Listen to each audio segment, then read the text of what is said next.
Hey guys, tonight we are going to follow someone whose journey changed history. You are settling in now, getting comfortable, letting the weight of the day sink away beneath you. Close your eyes now. Let your breathing slow.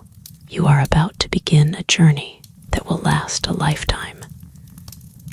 Not in the way that matters to calendars or clocks, not in hours or days or even years, really, but in the way that matters to the soul, the kind of journey measured not in distance, but in wonder. Not in miles, but in moments of arrival, of departure, of standing at the edge of a city you have never seen and knowing, somehow, that this is exactly where you are meant to be. You are about to walk in the footsteps of a young man who left home for a pilgrimage and never stopped walking.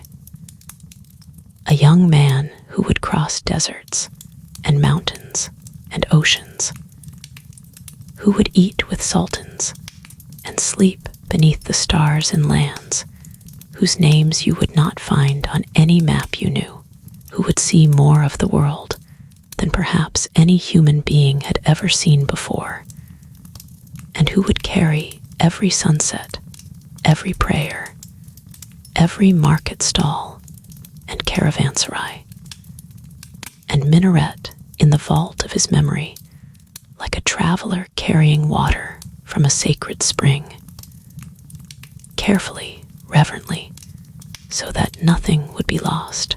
His name is Mohammed Ibn Battuta. He is 21 years old.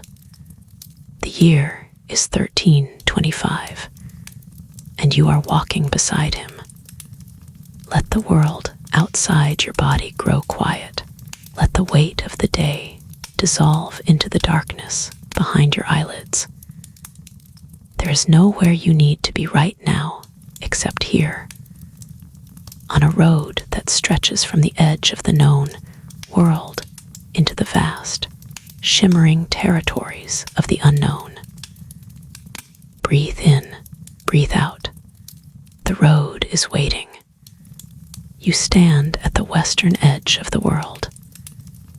Tangier rests on the slope where the Mediterranean meets the Atlantic, where the white walls of the city catch the early morning light and glow like pearl. The air smells of salt and cumin, and the faint sweetness of orange blossom from the gardens behind the Medina walls. Seagulls wheel above the harbor, their cries sharp and clean against the low murmur of fishermen mending their nets on the shore. You are 21 years old. You have studied the law, the Sharia, the sacred jurisprudence that orders the lives of the faithful. And you have learned it well enough that the scholars of your city nod with quiet approval when you speak. But learning is one thing. Living is another. And there is a pull in your chest, a quiet but insistent voice that tells you the time has come to see the world with your own eyes. The pilgrimage to Mecca, the Hajj, is one of the 5 pillars of Islam. Every Muslim who is able must make this journey at least once in their lifetime. For you, the pilgrimage is the reason. It is the excuse. It is the doorway. You will go to Mecca.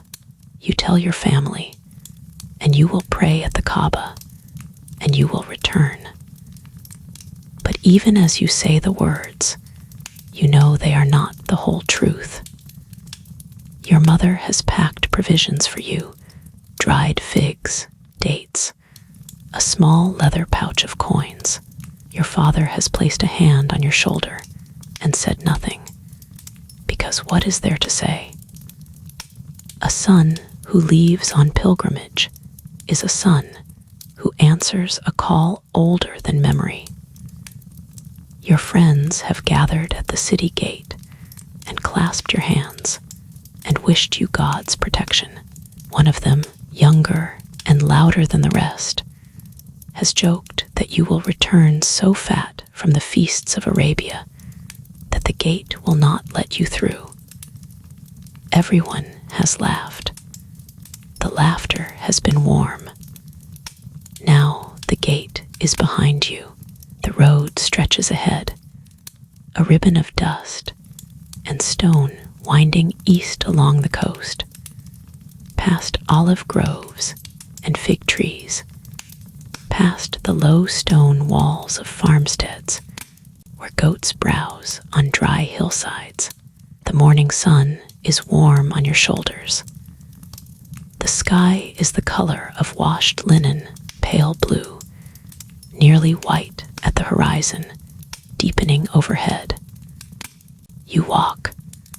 The rhythm begins here.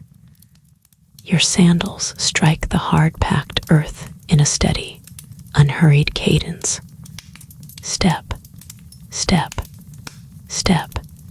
Each footfall a small affirmation of movement, of purpose, of the simple fact that you are going somewhere.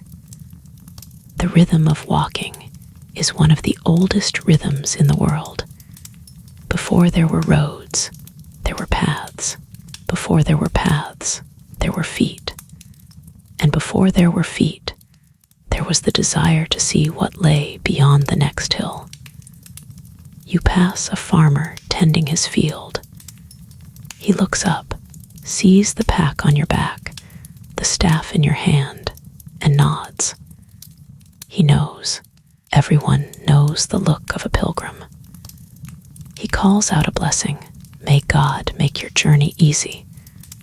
May He return you safely. And you return the greeting, and you walk on. The road takes you past a small spring where water seeps from a crack in the limestone and pools in a basin of carved stone. You stop to drink. The water is cold and tastes of minerals, of the deep earth. You cup it in your hands and feel it run over your wrists. And you think of all the people who have stopped at this spring before you, drinking the same water from the same stone, carrying the same thirst, carrying the same hope. You walk until midday.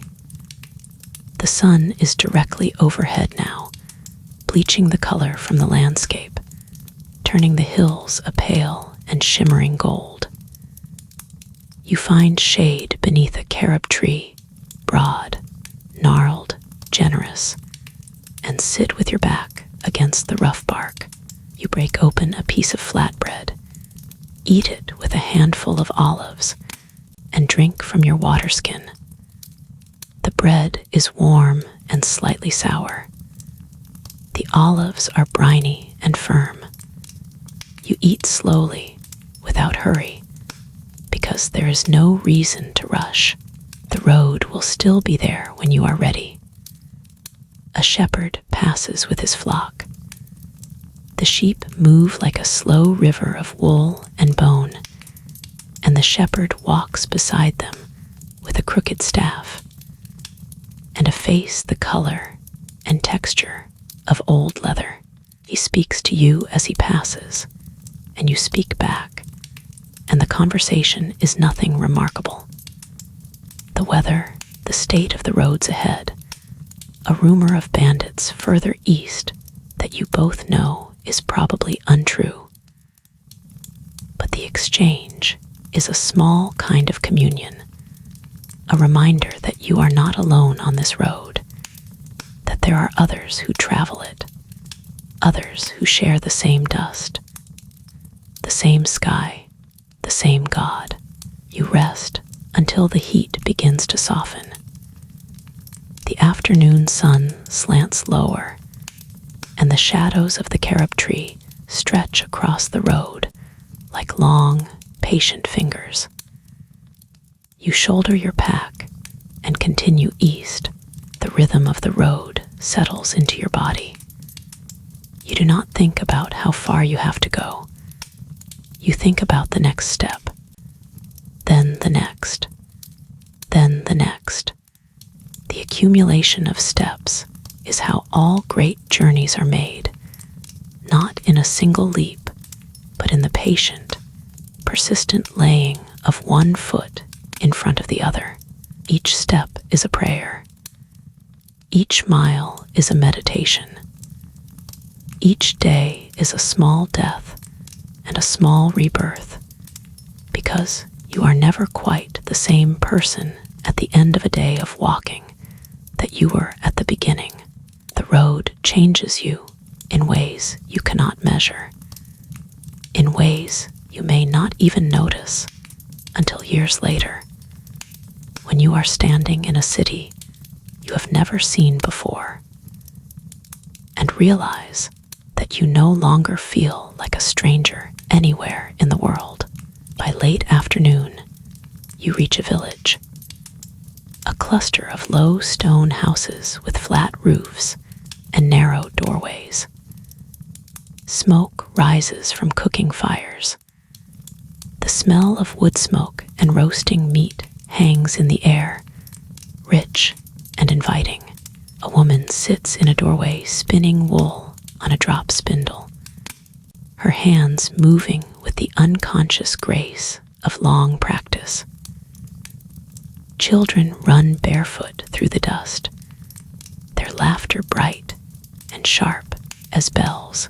You find a place to rest for the night, a small caravanserai on the edge of the village, no more than a walled enclosure with a few rooms and a central courtyard where travelers tether their animals.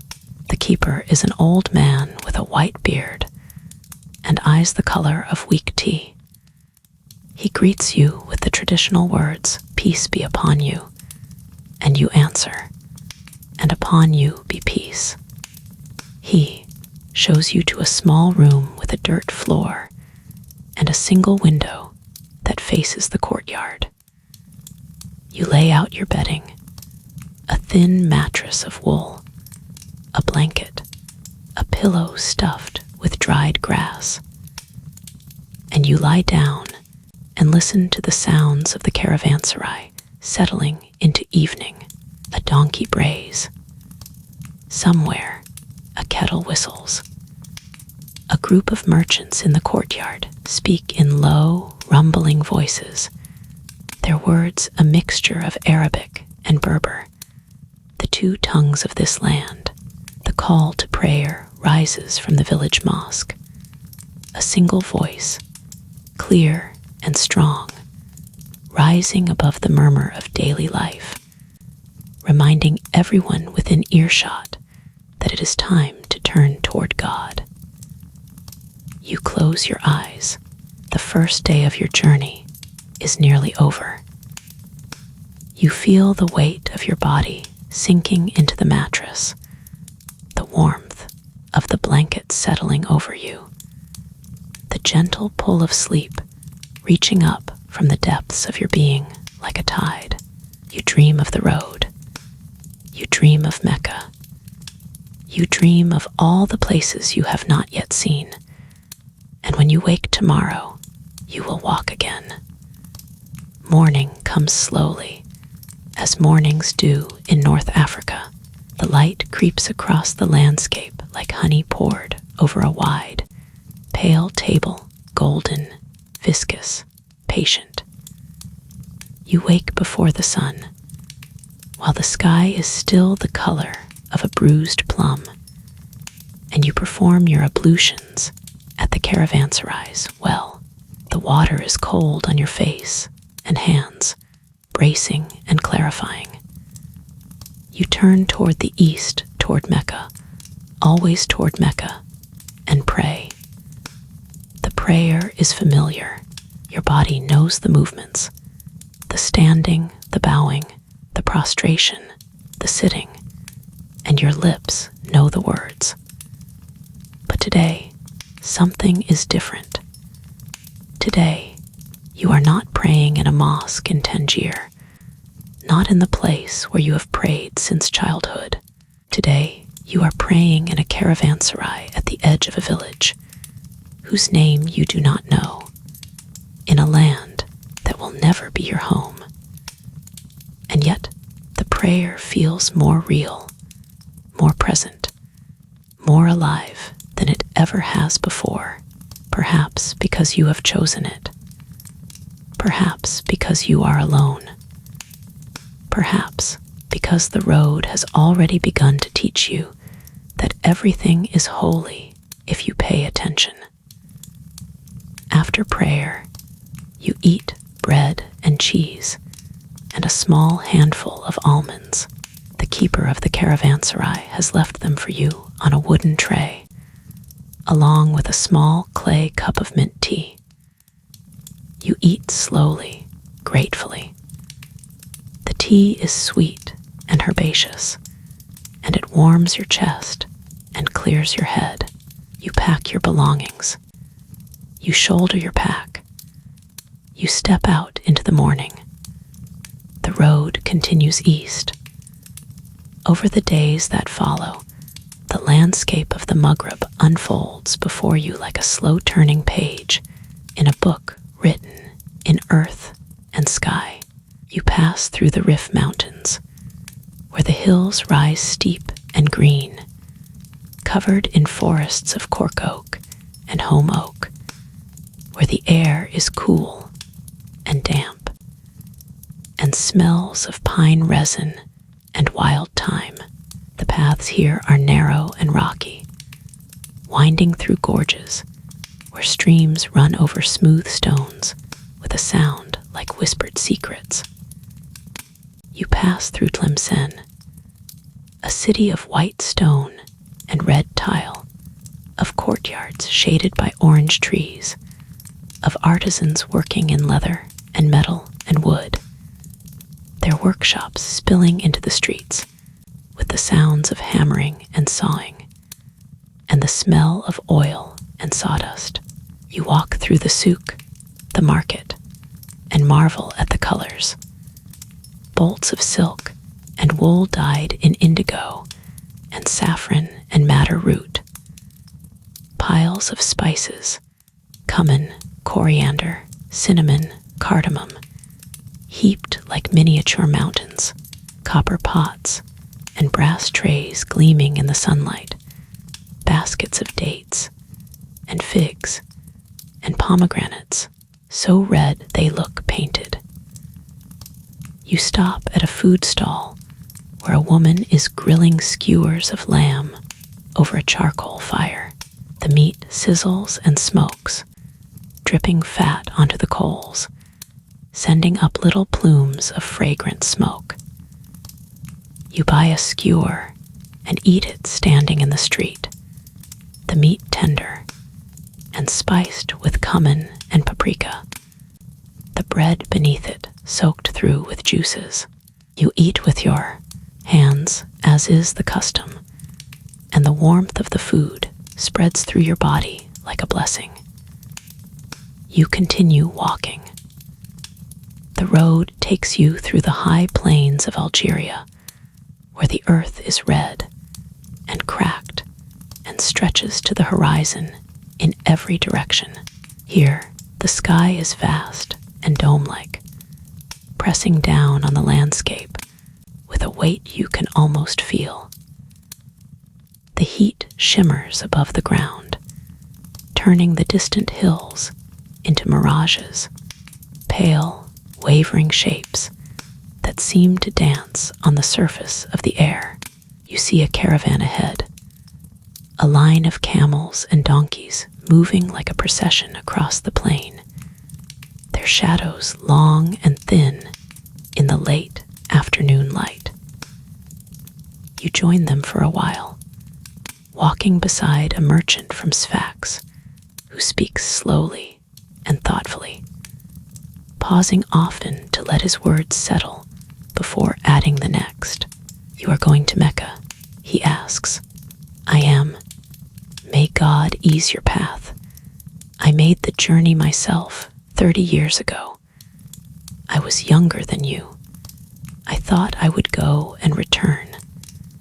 But the world is wide, my friend, wider than you can imagine from the coast. When you see Cairo, you will think it is the center of the earth. When you see Damascus, you will think it is the garden of the world. And when you reach Mecca, you will understand that the center of the earth is wherever God is. He smiles.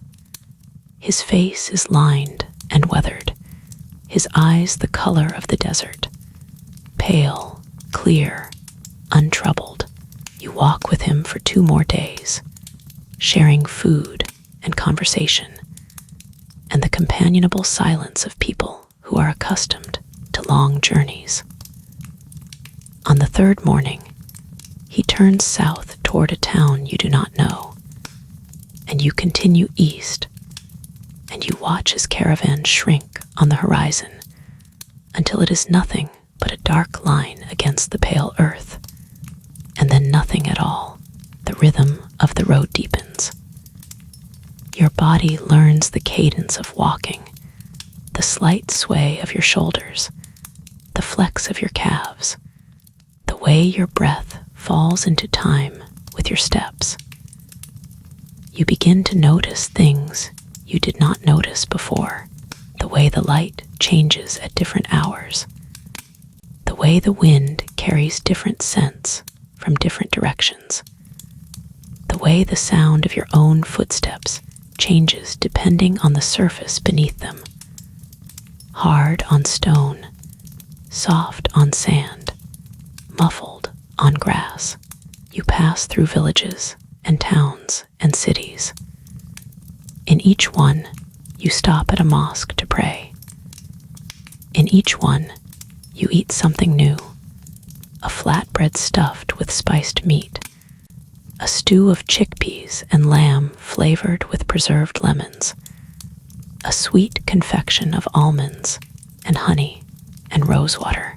In each one, you sleep in a different bed. Sometimes in a caravanserai, sometimes in the home of a hospitable stranger, sometimes on the hard ground beneath the open sky.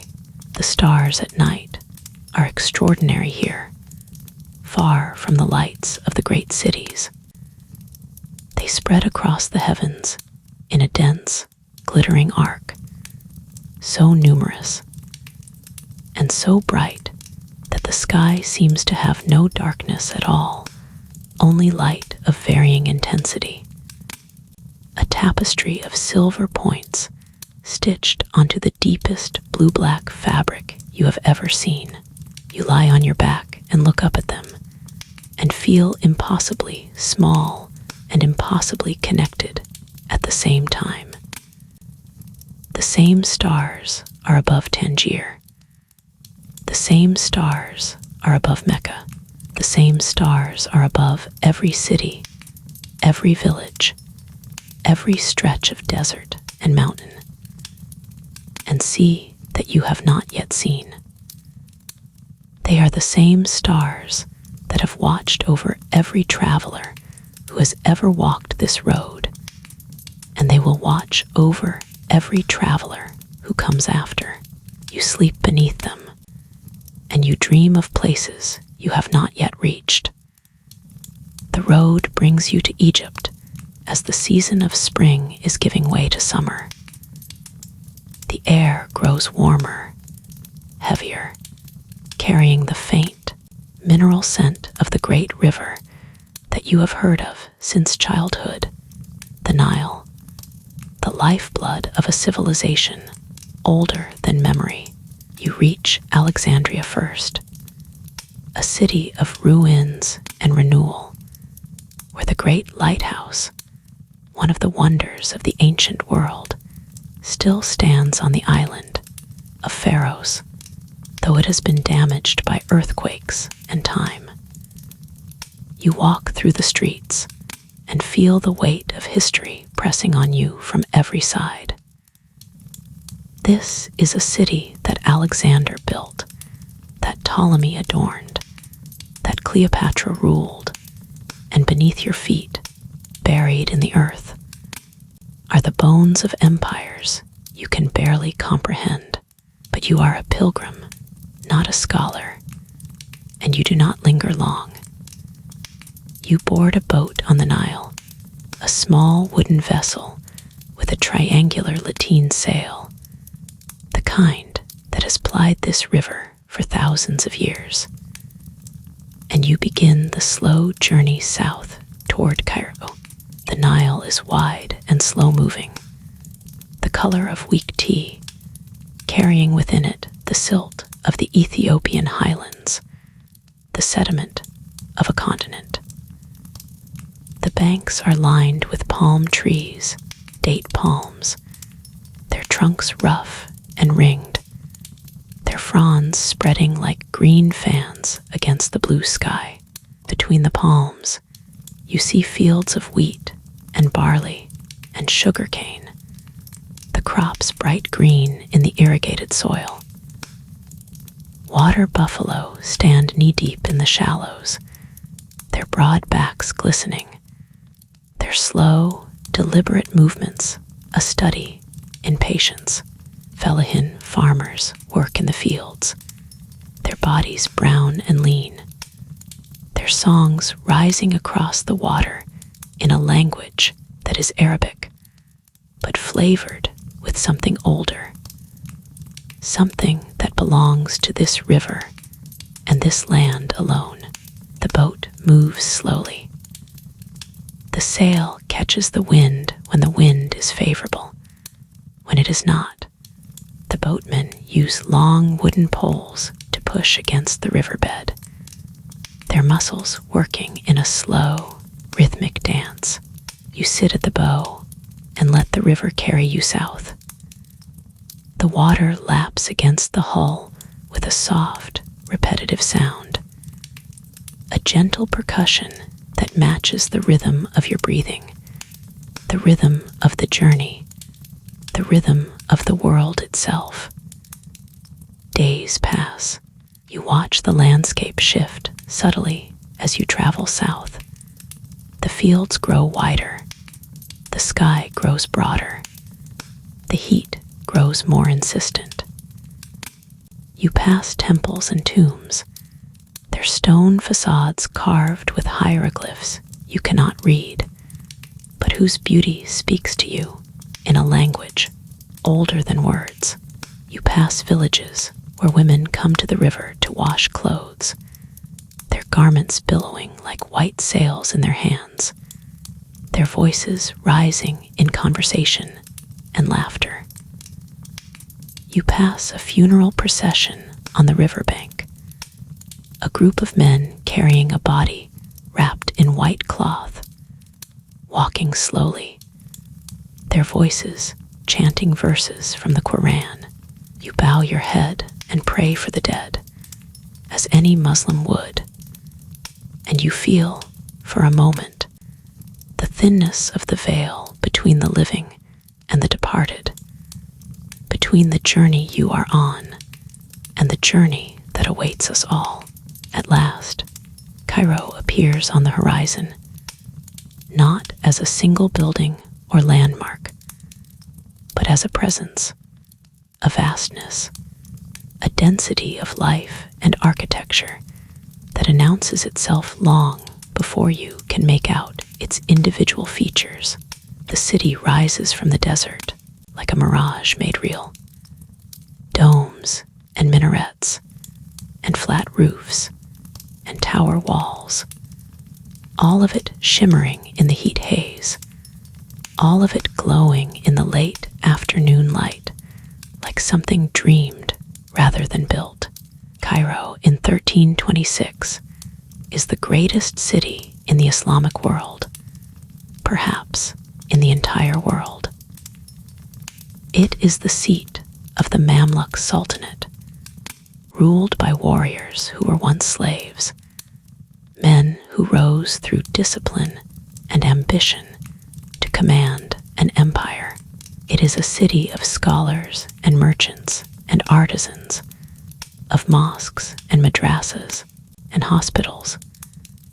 of streets so crowded that you must push your way through bodies and donkeys and carts, of markets so vast that you could spend a week in one district and not see them all. You find lodging near the great mosque of Al-Azhar, a center of learning that has been drawing students from across the Muslim world for centuries.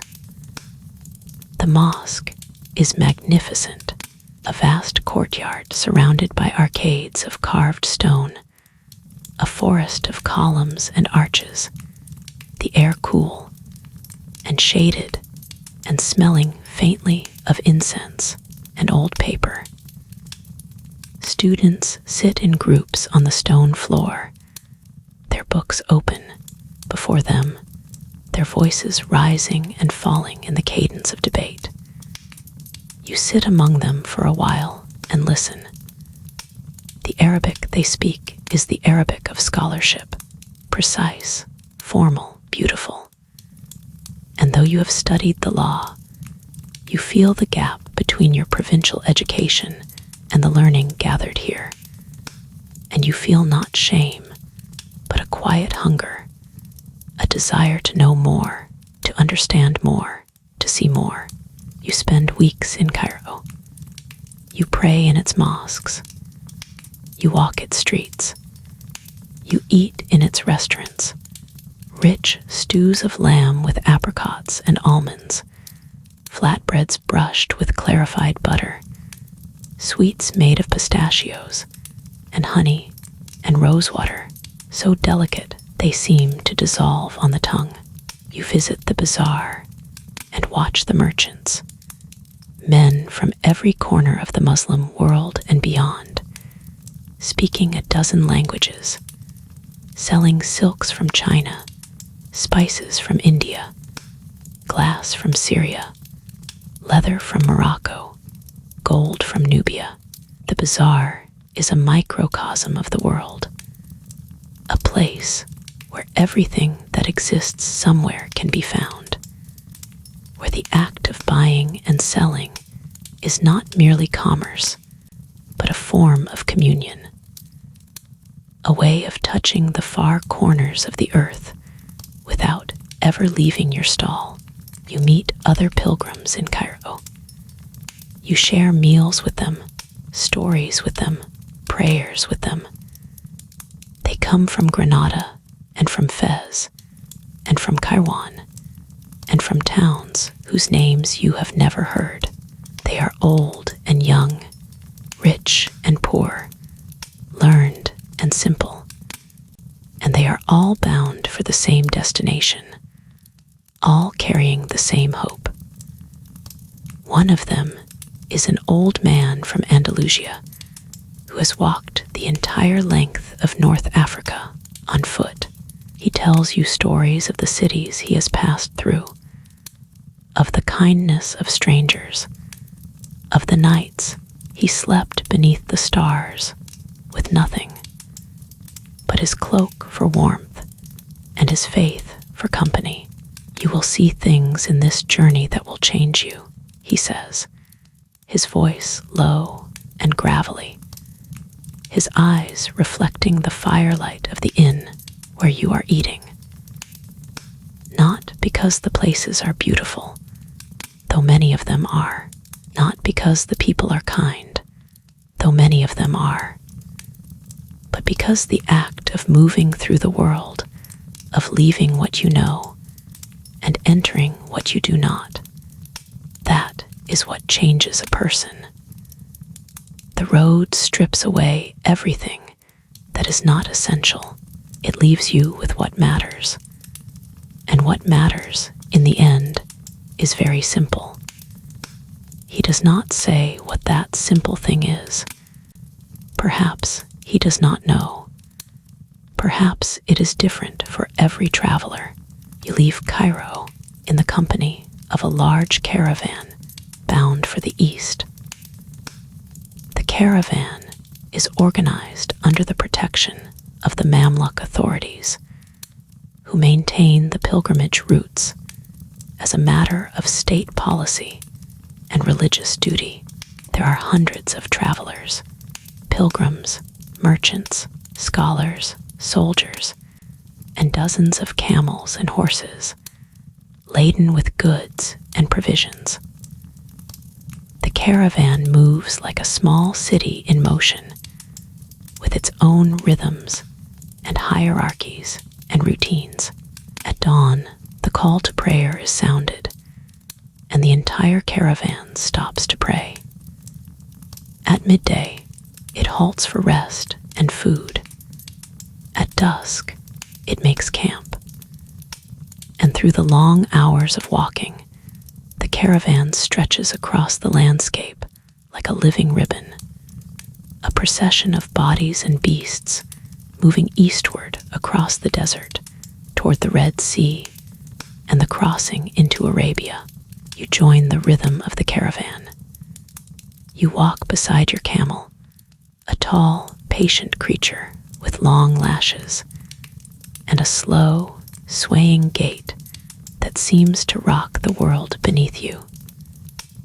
The desert stretches on every side, sand and stone and scrub, the color of dust and dried bone, the horizon a flat, unbroken line. The heat is intense, but the desert wind carries it away. And if you keep moving, if you keep your head covered and your water close, the journey is bearable. It is even beautiful in its way. There is a purity to the desert, a stripped-down honesty that the more crowded landscapes of the north do not possess. Here, there is nothing to distract you. There is only the sky, the earth, the road, and God. You cross the Sinai. You reach the port of Idhab on the Red Sea. You board a ship, a dhow, with its characteristic triangular sail, its hull of teak planks stitched together with coconut fiber.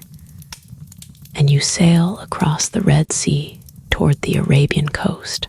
The sea is a deep, translucent blue, so clear that you can see the coral reefs beneath the surface, patches of green and brown and red swaying gently in the current. Dolphins leap beside the ship, their bodies sleek and silver, their movements effortless and joyful. You lean against the rail and watch them and feel, for a moment, a happiness so pure and uncomplicated that it almost frightens you. This is what the journey has given you. Not just sights and experiences, but a capacity for wonder that you did not know you possessed. You reach the port of Jeddah on the Arabian coast. The heat here is different from the heat of North Africa or Egypt, heavier, wetter, pressing on you from every direction like a warm, damp cloth. But you do not mind. You are close now. Mecca is close, and with every step, the feeling in your chest grows stronger. That mixture of anticipation and reverence and humility that comes from approaching a place that exists as much in the imagination as in the world. You leave Cairo not by sea, but by land, joining a caravan of pilgrims bound for Damascus, the great city of Syria, the city that the merchant in the desert called the Garden of the World.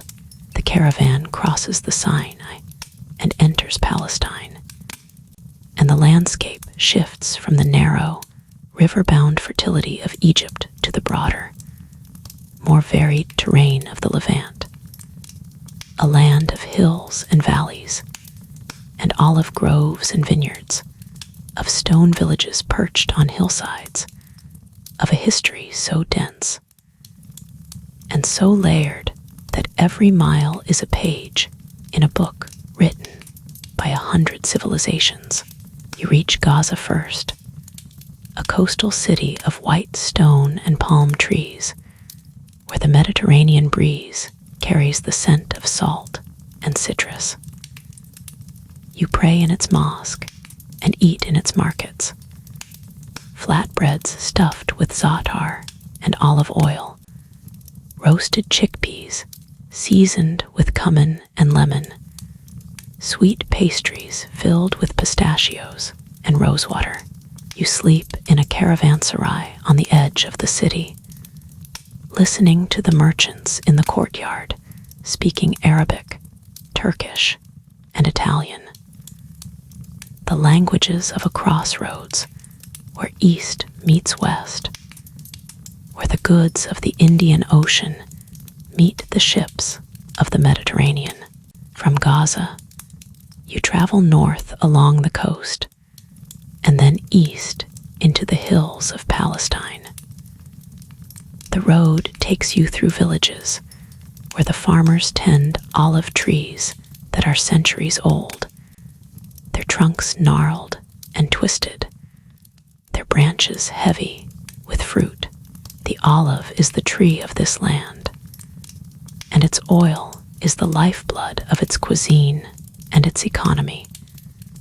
And you taste the oil green and peppery, with a depth of flavor that speaks of the soil and the sun and the hands that have tended these trees for generations. And then you reach Jerusalem, Al-Quds, the holy city, the city that is sacred to Muslims, Christians, and Jews alike. You enter the city through one of its ancient gates and walk its narrow, winding streets, past stone buildings and arched doorways, past shops selling olive wood carvings and glass lamps and spices and prayer beads, past churches and synagogues and mosques, each one a testament to the faith of the people who have built and rebuilt this city over millennia. You visit the Haram al-Sharif, the noble sanctuary, the great platform on which the Dome of the Rock and the Al-Aqsa Mosque stand. The Dome of the Rock gleams in the sunlight, its golden dome reflecting the sky, its surface covered in tiles of cobalt blue and emerald green, its octagonal shape, a geometric perfection that seems to embody the harmony of the divine. You enter the mosque and pray, and the prayer is different from any prayer you have offered before, because you are praying in a place where the Prophet Muhammad ascended to heaven on the night journey, a place where Abraham stood, where David prayed, where Solomon built his temple, a place that is the center of the world in more ways than one. You walk the streets of Jerusalem and feel the weight of its history pressing on you from every side. You meet pilgrims from every corner of the Muslim world, men and women who have traveled for weeks and months to reach this city, who carry with them the same devotion and the same wonder that you carry, who share with you the stories of their journeys and the prayers in their hearts. You eat with them in the courtyards and alleyways, sharing bread and olive oil and lentil soup, and you feel, in the communion of the meal, the bond that connects all who come to this city seeking something larger than themselves. From Jerusalem, you travel north to Damascus, the city that has been called the Garden of the World, and you understand why when you see it. Damascus rises from the plain like an oasis made real, surrounded by the green of the Ghouta, the fertile plain watered by the Barada River, where orchards of apricot and peach and fig stretch for miles, where the air is cool and fragrant, where the sound of constant presence. Like a song that the city sings to itself, you enter Damascus through the Bab al-Salam, the gate of peace, and you walk its great covered souk, the longest and oldest covered market in the world, a labyrinth of stone arches and vaulted ceilings, of stalls selling silk and spice and perfume and metalwork and glass, of craftsmen working in workshops that have been in the same families for generations. The souk is a world unto itself, a place where time seems to slow, where the act of buying and selling is intertwined with the act of conversation and fellowship, where a merchant will offer you tea before he offers you his wares, where the exchange of goods is also an exchange of stories and greetings and blessings. You visit the Umayyad Mosque, one of the greatest mosques in the Islamic world, built on the site of a Roman temple and a Christian cathedral, a building that embodies the layers of history that have accumulated in this city over millennia.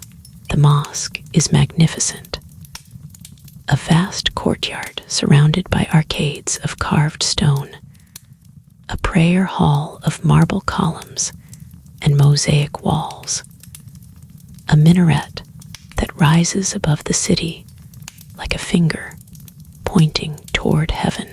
You sit in the courtyard and watch the pigeons wheel above the dome, and you listen to the sound of the water flowing from the fountain, and you feel, for a moment, a peace so deep and so complete that it seems to fill every corner of your being. You spend time in Damascus. You pray in its mosques. You walk its streets. You eat in its restaurants, lamb cooked with rice and pine nuts and allspice, a dish called quzi, rich and fragrant and deeply satisfying, flatbreads brushed with olive oil and sprinkled with za'atar, a herb blend of thyme and sumac and sesame seeds. Simple but irresistible sweets made of pistachios and honey and phyllo pastry, so delicate and so sweet that they seem to dissolve on the tongue like a prayer. You meet scholars in Damascus, men who have spent their lives studying the Quran and the Hadith and the law, who teach in the madrasas that surround the great mosque, who welcome you into their circles and share with you their knowledge and their hospitality. You sit with them and listen, and you learn, and you feel the continuity of the Islamic scholarly tradition, the unbroken chain of teachers and students that stretches from the time of the Prophet to this moment, from this city to every city you have visited, and every city you will visit. From Damascus, the road turns south, toward Medina, toward Mecca, toward the heart of the Islamic world. You leave the garden of the world and enter the desert, and the landscape shifts from the green of the Gouda to the brown and gold of the Syrian steppe, from the sound of running water to the silence of the desert, from the shade of the orchards to the open, unbroken sky. The journey across the Syrian desert is long and arduous. You travel with a caravan of pilgrims, and the road takes you through a landscape of scrub and stone and sand, of low hills and dry riverbeds, of a harshness that contrasts sharply with the fertility of the lands you have just left. But the desert has its own beauty, the beauty of simplicity, of openness, of a landscape that strips away everything that is not essential and leaves you with the earth, the sky, and the road.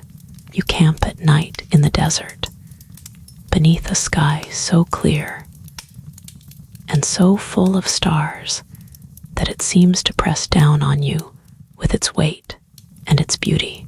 You eat simple food, bread and dates and cheese, washed down with water from your skin, and you sit around the fire and listen to the stories of the other pilgrims, men and women from every corner of the Muslim world, all of them bound for the same destination, all of them carrying the same hope.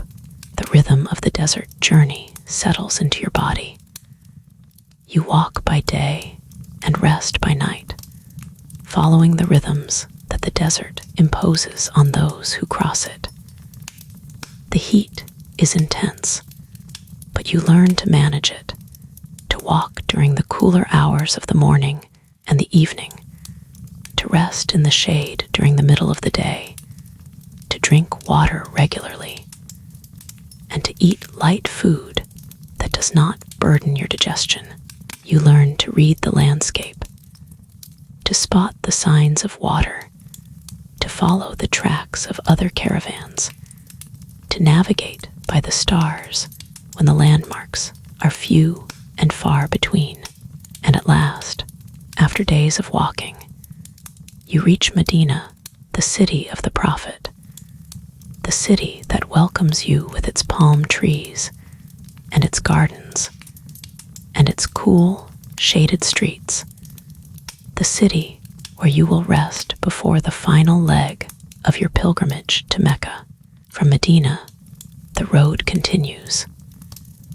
You could go home now, west, back across the Red Sea, back across Egypt, back across the Maghreb, back to Tangier.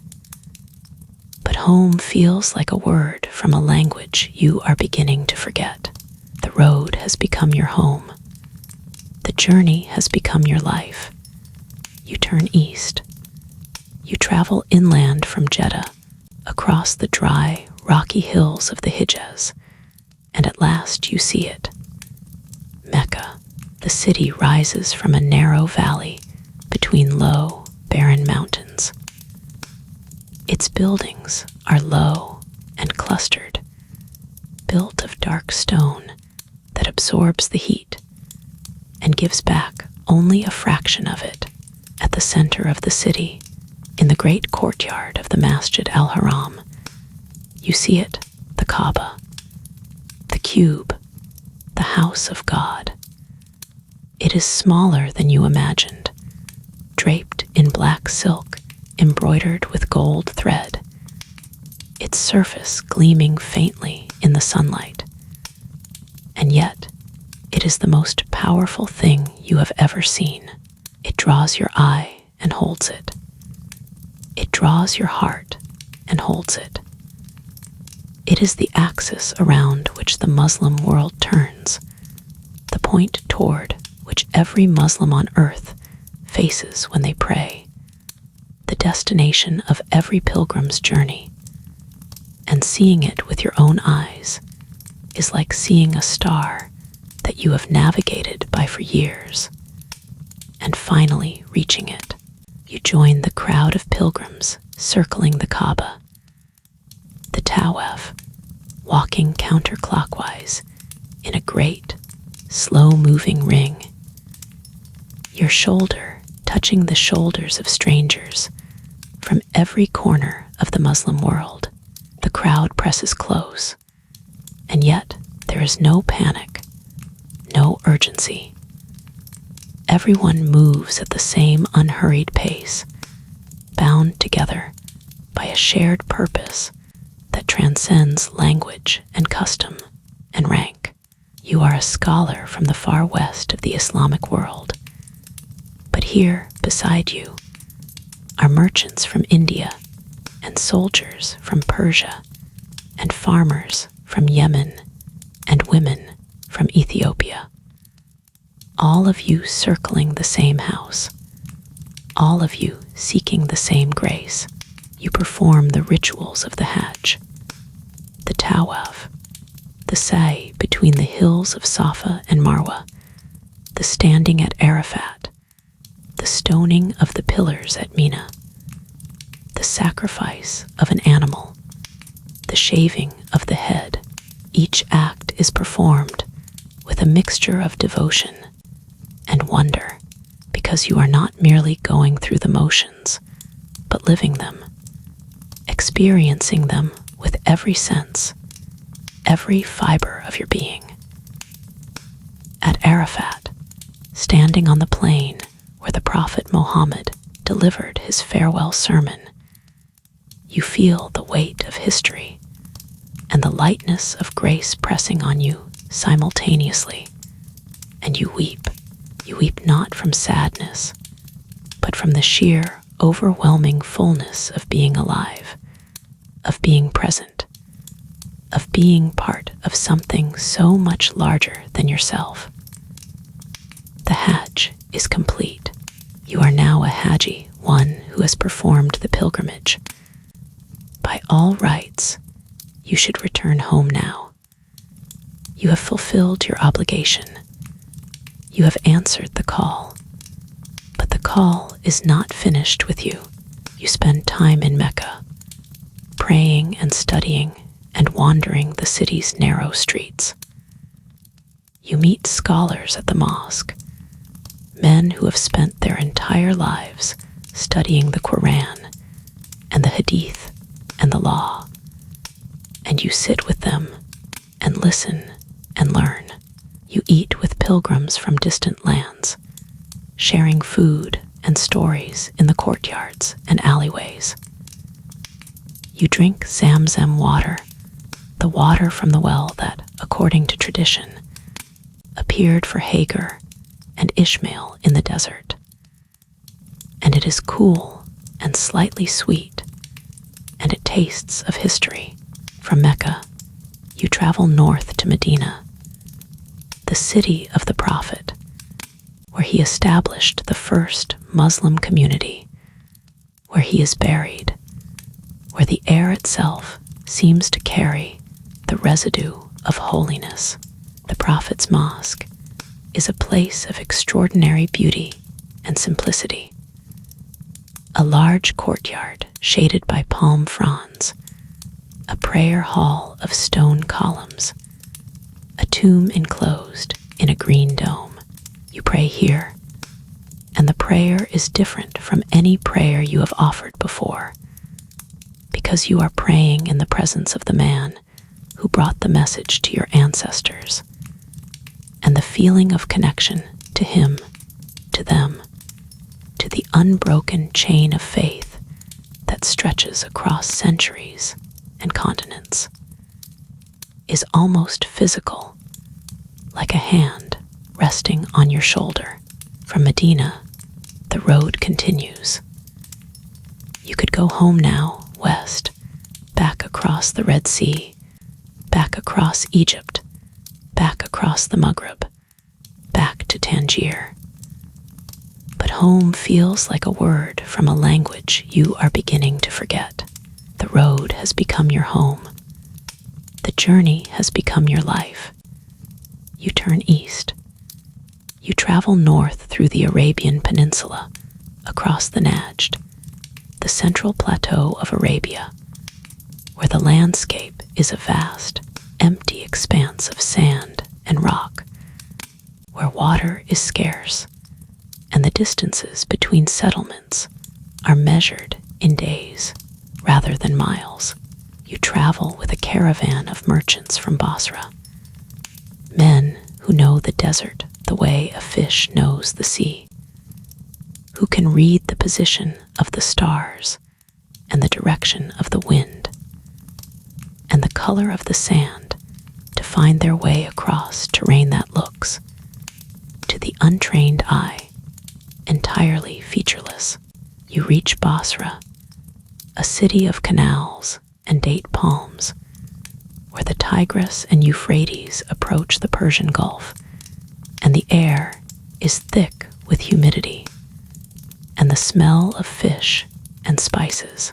You eat grilled fish by the river, seasoned with turmeric and tamarind, and you watch the boats come and go, dhows and baglas and sambucks, their sails catching the wind, their hulls loaded with goods from India and East Africa and the islands of the Gulf. The port is alive with activity, with shouting and bargaining and loading and unloading, with the ceaseless, energetic chaos of commerce. From Basra, you travel north into Persia, the land that the Arabs call Iraq, and that you know as the heart of an ancient civilization. You pass through cities whose names ring with history.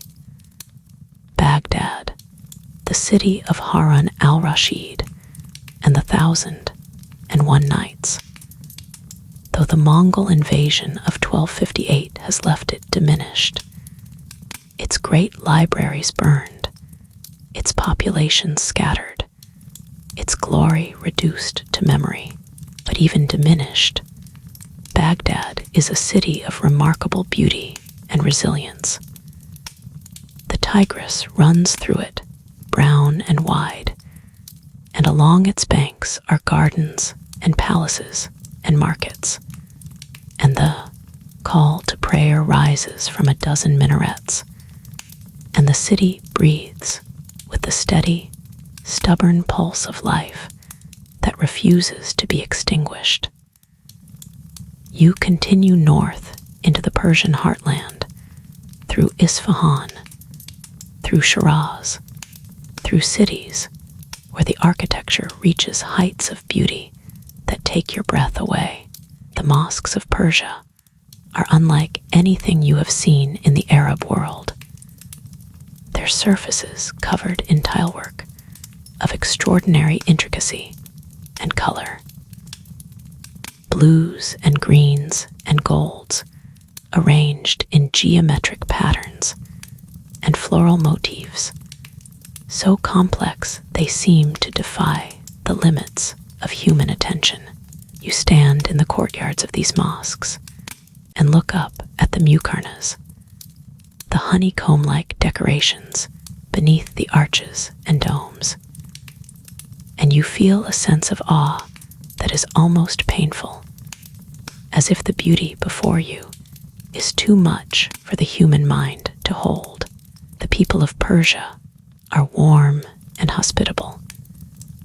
They invite you into their homes, feed you pilafs of rice and lamb flavored with saffron and barberries, serve you tea in small glasses that glow like amber in the lamplight. They speak Persian, a language you do not understand, but whose musicality is unmistakable, whose rhythm is like poetry, even in everyday conversation. You learn a few words: salam for greeting, shukran for thanks, khada hafez for farewell, and the Persians smile at your attempts and correct you gently and feed you more food, because hospitality in Persia is not merely a custom, but a form of art. From Persia, you turn northeast, towards Central Asia, toward the lands that lie along the Silk Road, the ancient network of trade routes that connects the Islamic world to China. The journey is long and arduous. You cross the Zagros Mountains, where the passes are narrow and snow-capped even in summer, where the wind howls through the gorges and the air is thin and cold. You descend into the plateau of Khorasan, a vast, arid region where the earth is the color of rust and the sky is a dome of relentless blue. You reach Herat, a city of scholars and poets, of gardens and libraries, of a culture that has flourished at the crossroads of civilizations for centuries. Beyond Herat, you enter the lands of Transoxiana, the territory between the Amu Darya and the Sur Darya rivers, the heartland of Central Asia, the region that produced the greatest scholars of the Islamic Golden Age, Al-Biruni, Ibn Sina, Al-Khwarizmi.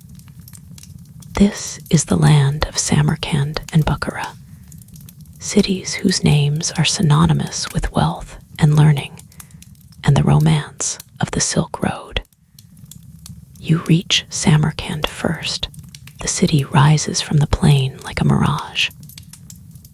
Domes of turquoise and blue, walls of baked brick, gardens of fruit trees and roses, the Registan Square, with its 3 great madrasas facing each other across a vast open space, their facades covered in tilework so intricate and so vivid that they seem to shimmer in the sunlight. You walk through the streets and feel the presence of history pressing on you from every side. This is a city that Alexander the Great conquered, that the Arabs brought into the fold of Islam, that the Mongols destroyed, and that Timur would later rebuild into one of the greatest cities on earth. You are here before Timur's glory, and yet the city is already magnificent, already a testament to the human capacity for beauty and endurance. You meet scholars in Samarkand. You sit in the madrasas and listen to lectures on law and theology and astronomy.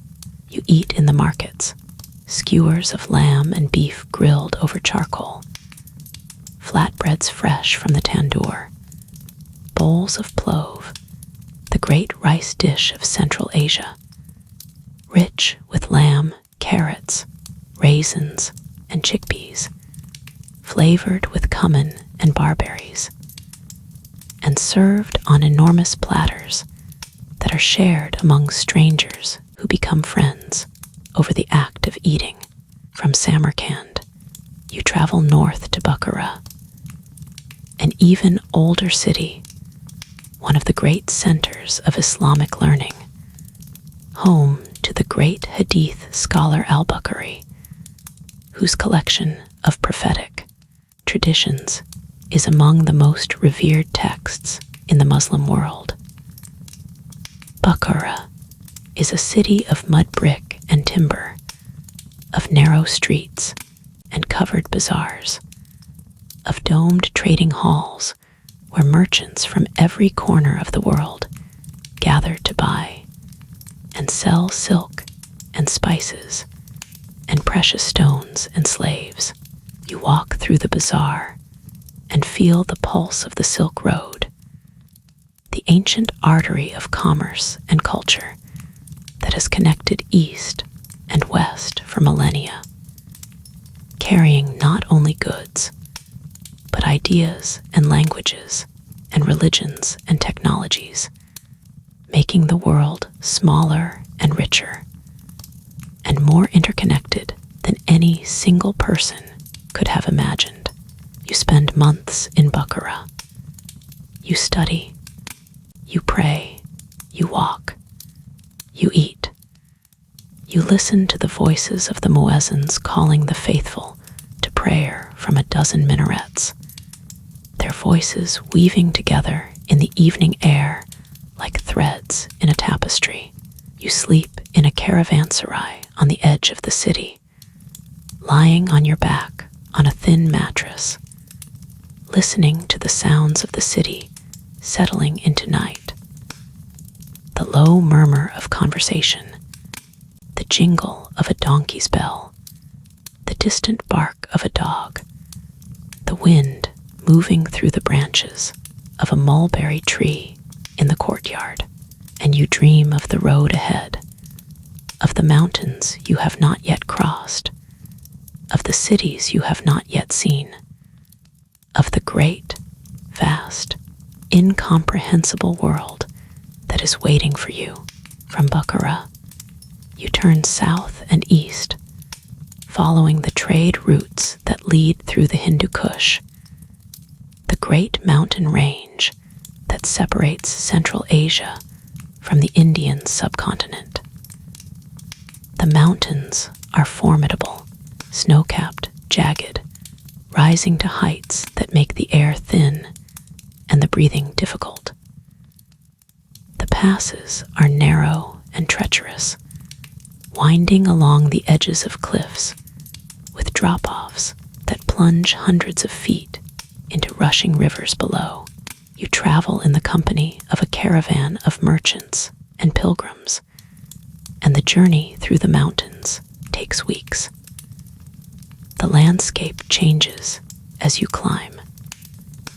The arid plains give way to forests of pine and cedar, then to alpine meadows studded with wildflowers, then to bare rock and snow.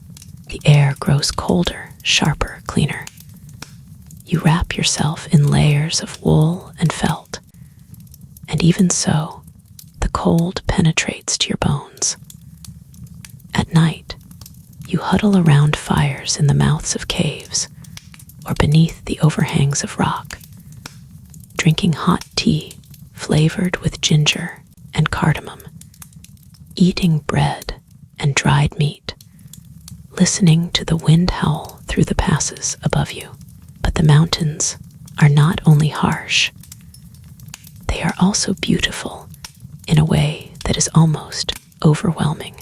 At dawn, when the first light strikes the snow-capped peaks, they glow like molten gold, and the sky above them shifts from black to indigo to rose to pale blue in the span of a few minutes. And you stand on the mountainside and watch the transformation and feel in your chest a swelling of emotion that has no name, something between awe and gratitude, and a kind of joy that is almost painful in its intensity. You descend from the Hindu Kush into the valley of the Indus, and the landscape changes again. From mountain to river valley, from cold to heat, from pine trees to mango trees, from the silence of the high passes to the bustling, noisy, fragrant life of the Indian subcontinent. You reach Multan, a city of heat and dust and Sufi shrines, where the tombs of the great mystics are covered in blue tile and surrounded by gardens where devotees gather to pray and sing and seek the intercession of the saints. The air in Multan is thick with the smell of spices, turmeric, chili, cumin, coriander, and the food is unlike anything you have tasted before. Curries of lamb and vegetables cooked in ghee and yogurt, flatbreads slathered with butter, sweets made of milk and sugar, and cardamom so rich and so sweet that they coat your tongue and linger in your memory. You continue southeast toward Delhi, the capital of the Delhi Sultanate, ruled by Mohammed bin Tughlaq, one of the most powerful and enigmatic monarchs in the Islamic world. The journey through northern India is a journey through a landscape of extraordinary fertility and extraordinary density. The fields are green and lush, irrigated by rivers and canals, producing rice and wheat and sugarcane, and cotton in quantities that seem almost impossible.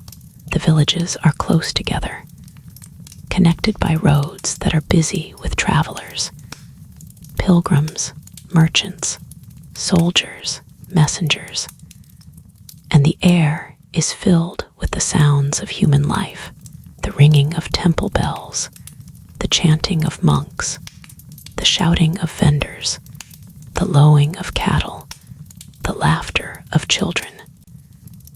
And then, on the horizon, you see Delhi. The city is vast, larger than any city you have seen except perhaps Cairo. Its walls are thick and high. Its gates are monumental. Its streets are wide and bustling. Its markets are filled with goods from every corner of the known world. You can see the domes of mosques and the towers of palaces rising above the flat roofs of the city, and you can smell the food cooking in 1,000 kitchens, rice and lentils, and meat and spices, the aromas mingling in the warm air like a symphony of scent. You enter Delhi, and the city swallows you. Delhi is a city of contrasts, of wealth and poverty, of grandeur and squalor, of piety and corruption, of a sultan who is both a scholar and a tyrant. Mohammed bin Tughlaq is a man of extraordinary learning and equally extraordinary ambition. He has studied theology and philosophy and science. He speaks multiple languages. He is generous to scholars and ruthless to his enemies. He has moved the capital from Delhi to Dowlatabad in the Deccan, forcing the entire population of Delhi to relocate hundreds of miles to the south.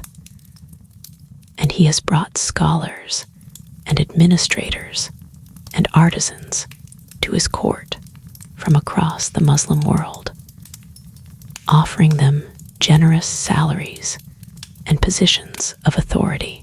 You are one of them.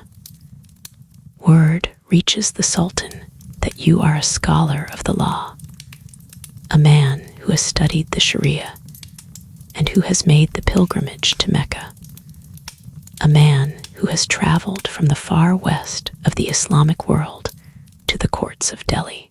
The Sultan summons you to his court, and you go, and he appoints you as a qadi, a judge, in his administration, a position of honor and responsibility, a position that places you at the center of one of the most powerful empires on earth. You accept the position.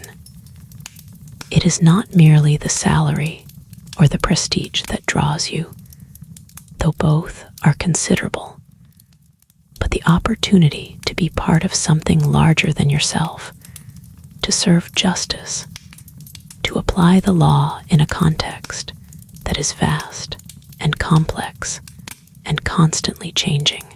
You take up your duties in Delhi, and you begin to see the city not as a pilgrim or a traveler, but as a participant, as someone whose decisions affect the lives of the people who live here, whose judgments shape the fabric of a society. The work is demanding. The cases are varied, disputes over property and marriage and inheritance, questions of religious law and civil law, conflicts between merchants and between neighbors and between members of the Sultan's own administration. You preside over your court with the seriousness that the position demands, listening to the parties, weighing the evidence, consulting the texts, rendering judgments that you hope are just. The people who come before you are from every walk of life, rich and poor, Muslim and Hindu, merchant and farmer, soldier and scholar. And you learn, through the daily work of judging, to see the city in all its complexity, to understand the forces that shape it and the tensions that hold it together. But you are also a traveler at heart, and the position of qadi, prestigious as it is, does not extinguish the restlessness that has driven you since the day you left Tangier. You use your salary to travel when you can, to visit other cities in the Sultanate, to explore the countryside, to see the temples and the palaces and the villages and the markets that make up the fabric of this vast and ancient land.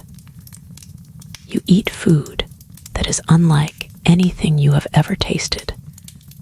Dosas and idlis, samosas and jalbis, biryanis fragrant with saffron and cardamom and cloves, curries so hot they make your eyes water, sweets so rich they seem to dissolve on the tongue. You drink lassi, a yogurt-based drink, cool and refreshing in the Indian heat. And you marvel at the ingenuity of a cuisine that can make something as simple as yogurt taste like heaven. You observe the customs of India with the curiosity of a scholar and the wonder of a traveler. You watch Hindu rituals in the temples, the ringing of bells, the waving of lamps, the offering of flowers and incense. And though you do not share the beliefs, you feel a respect for the devotion of the worshippers, for the beauty of the architecture, for the antiquity of a tradition that predates Islam by millennia.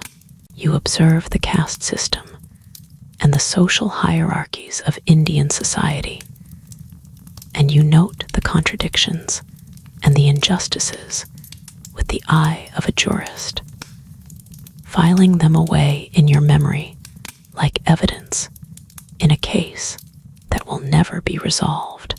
You served the Sultan for several years. Mohammed bin Tughlaq is a complex figure, brilliant, erratic, generous, cruel, visionary, impractical. He launches grand schemes that sometimes succeed and sometimes fail spectacularly.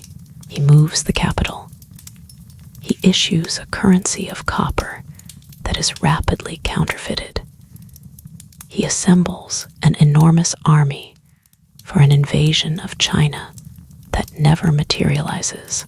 You watch these events from your position as a Qadi, and you learn, through observation, about the nature of power and the limits of ambition. But you are growing restless. The road is calling you again. The world beyond Delhi is vast, and you have not yet seen it. You resign your position. You pack your belongings. You leave the court of Mohammed bin Tughlaq and step back onto the road. You travel south from Delhi, through the Deccan Plateau, through the kingdom of the Vijayanagara Empire, through cities and villages and forests and rivers, until you reach the southwestern coast of India, the Malabar coast, where the Arabian Sea meets the land in a line of palm-fringed beaches and lagoons, where the spice trade has flourished for centuries, where the air is thick with the scent of pepper and cardamom and coconut. You board a ship bound for the Maldives, a chain of coral atolls in the Indian Ocean, low and flat, and surrounded by turquoise water. An archipelago of nearly 2,000 islands scattered across hundreds of miles of ocean, like a handful of pearls thrown onto a blue cloth. The voyage is long and uncertain. The Indian Ocean is vast and unpredictable, and the dhow that carries you is small and vulnerable to the whims of wind and current.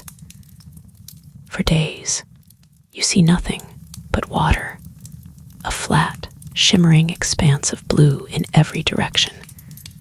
The horizon a thin, unbroken line. The sky a dome of cloudless blue. The sun beats down on the deck, and the heat is intense, and the crew works the sails and the ropes. and the rudder with the patient, practiced movements of men who have spent their lives on this ocean, who know its moods and its rhythms and its dangers.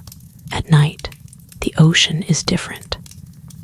The darkness is absolute, and the stars are brilliant, and the water glows faintly with bioluminescence, a soft, greenish light that appears when the waves break against the hull, as if the ocean itself is alive with fire. You sit on the deck and watch the stars and the glowing water and feel a sense of peace so deep and so quiet that it seems to fill your entire body like warm water filling a vessel. You reach the Maldives.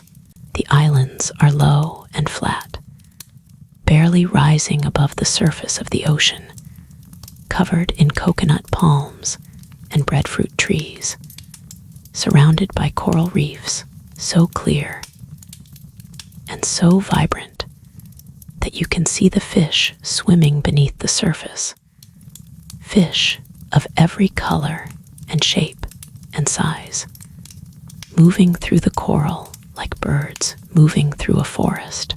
The water is warm and clear and impossibly blue, and when you step into it, it wraps around your body like a second skin, and you float on your back and look up at the sky and feel, for a moment, that you are suspended between two worlds, the world above and the world below, and that both of them are beautiful. The people of the Maldives are gentle and hospitable. They are Muslims.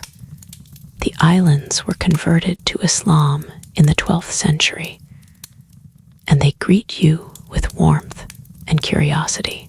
You are a stranger from the far west, a man who has traveled thousands of miles to reach their islands, and they welcome you as a guest, feeding you fish and rice and coconut, serving you the sweet, fragrant tea that is the staple of Maldivian hospitality.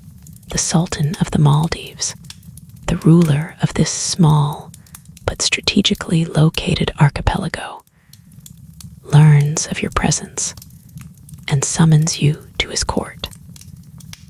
He has heard that you are a scholar of the law, a Qadi who served in the court of Delhi, and he offers you a position, chief judge of the Maldives, responsible for administering the Sharia throughout the islands. You accept. You serve as chief judge in the Maldives for over a year. The work is different from your work in Delhi, simpler in some ways, more intimate in others.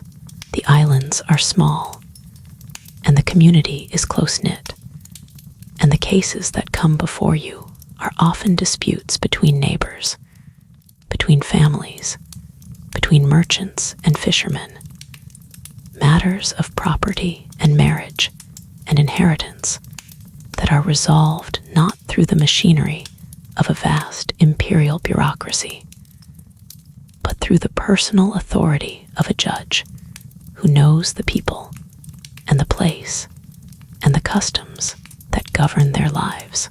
During your time in the Maldives, you marry, not once but several times, as is the custom of the islands, where the practice of temporary marriage is common, and where the women are strong and independent, managing their own property and conducting their own business, a freedom that surprises and impresses you. You marry into the local elite, and you live in a house on the water, a house built on stilts above the lagoon, where you can sit on the veranda in the evening and watch the sun set over the ocean, where the sky shifts from gold to rose to purple to deep blue, where the palm trees sway in the breeze, and the sound of the waves against the reef is a constant, gentle music. You love the Maldives. You love the warmth of the water and the beauty of the coral reefs and the simplicity of island life.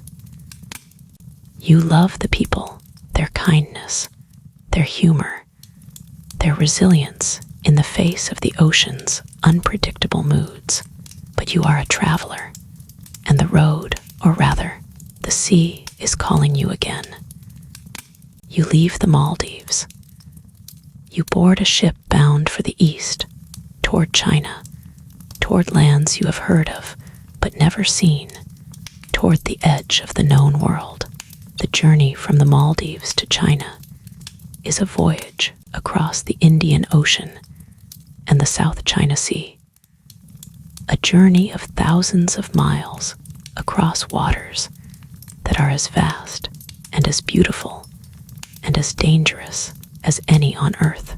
You travel on a series of ships, dhows and junks, vessels of different designs and origins, each one carrying you further east, further into the unknown.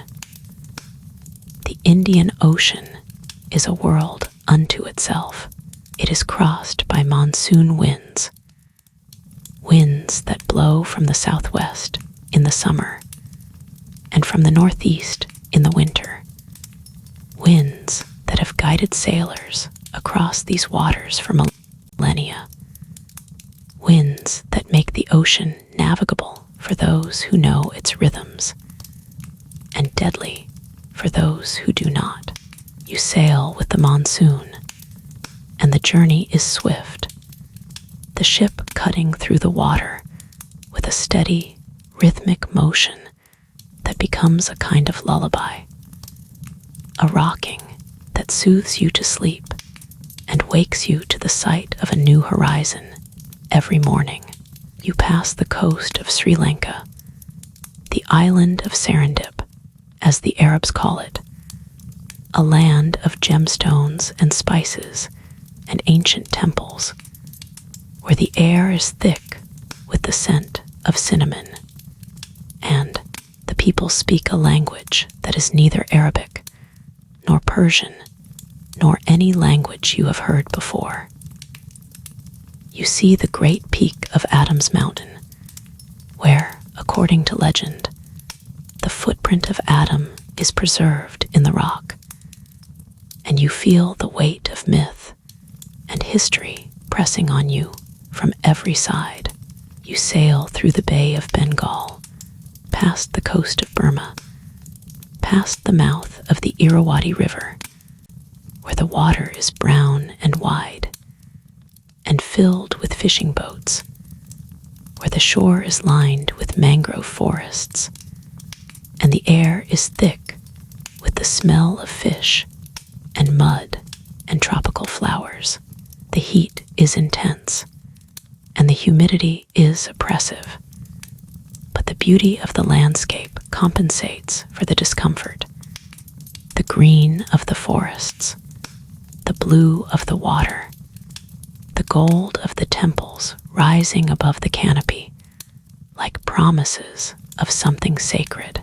You reach the Strait of Malacca, the narrow passage between the Malay Peninsula and the island of Sumatra, one of the most important waterways in the world, the choke point through which all trade between the Indian Ocean and the South China Sea must pass. You see ships from every corner of the Muslim world and beyond, Arab dhows, Indian vessels, Chinese junks, ships from the islands of the archipelago, all of them navigating the strait with the careful, practiced movements of sailors who know the currents and the winds and the dangers of these waters. You sail through the South China Sea, past the coast of Vietnam, past the islands of the Philippines visible on the distant horizon, and at last you reach the coast of China. China is unlike anything you have imagined. It is a civilization so vast and so ancient and so different from the Islamic world that your mind struggles to encompass it. The cities are enormous, larger than any city in the Muslim world, with populations in the hundreds of thousands, with streets so wide and so well paved that they seem to stretch into infinity, with markets so vast and so well organized that they make the bazaars of Cairo and Delhi seem like village fairs by comparison. You reach the port of Gwangju, known to the Arabs as Zaytun, the city of olives, though there are no olives here, only a name that reflects the Arab merchants who gave it this title centuries ago. Gwangju is one of the greatest ports in the world, a city where goods from every corner of the earth are bought and sold, where Chinese silk and porcelain and tea are exchanged for Arab spices and Indian textiles and African gold, where the air is filled with the sounds of a dozen languages and the smells of a dozen cuisines. You walk through the streets of Gwangju and marvel at everything. The cleanliness of the city, the efficiency of its administration, the beauty of its architecture, the sophistication of its technology. You see paper money in use, a concept that seems almost magical to someone from a world where coins are the only currency.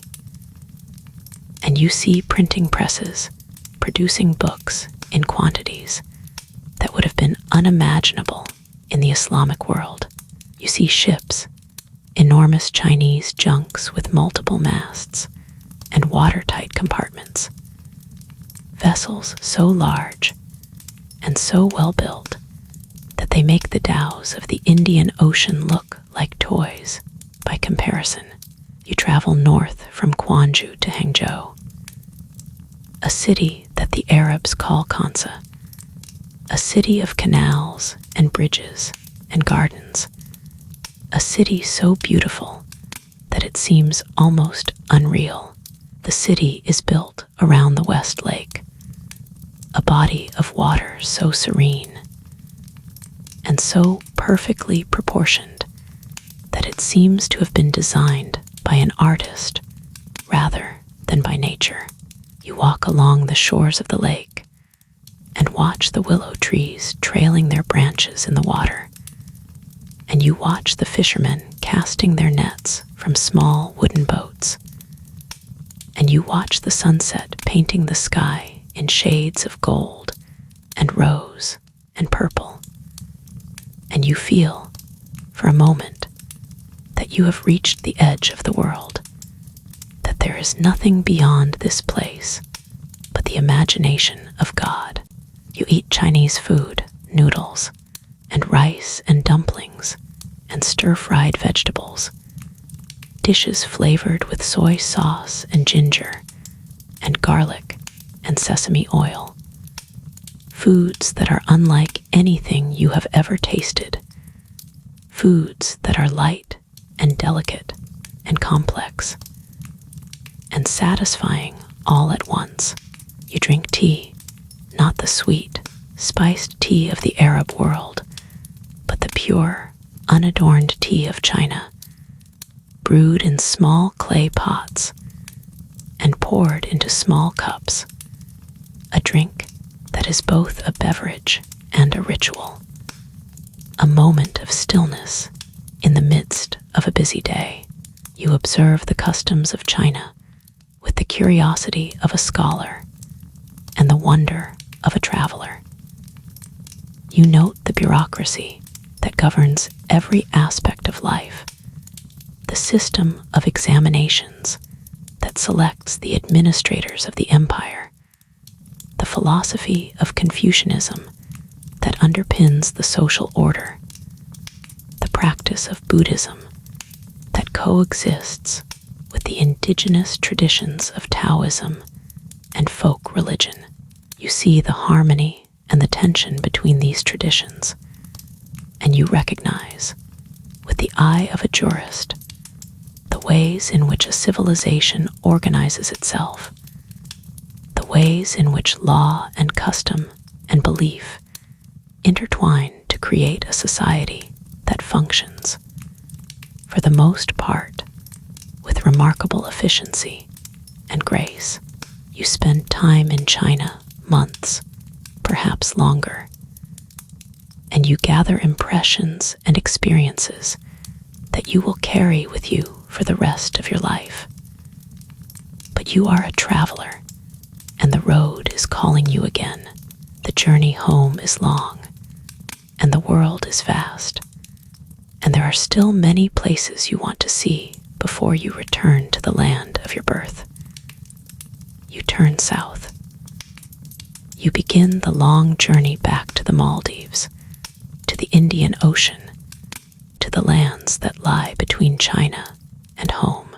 The journey back to Morocco is long and circuitous, and along the way, you hear stories of a kingdom in the far west of Africa, beyond the Sahara, a kingdom of gold and power and mystery. The Mali Empire, ruled by the Mansa, the emperor, a man whose wealth is so vast that it defies comprehension. You hear stories of a previous Mansa Musa, who made the pilgrimage to Mecca some years ago with an entourage so large and so wealthy that he destabilized the economies of every city he passed through, distributing gold so freely that the price of the precious metal dropped and remained depressed for years. The stories fascinate you. You are a man of the far west, born in Tangier, raised in the Maghreb, and yet you have never been to the lands beyond the Sahara. You have heard of them, the great kingdom of Ghana, the rising power of Mali, the caravans that cross the desert carrying gold and salt and slaves and knowledge. But you have never seen them, and the opportunity to do so is one you cannot resist.